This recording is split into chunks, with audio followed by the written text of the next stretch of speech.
remote control in front of the about 5 centimeters.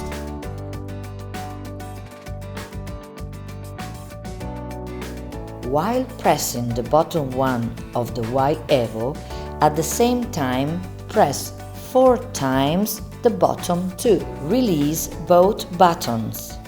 Now the Y Evo LED emits a short flash every 2 seconds.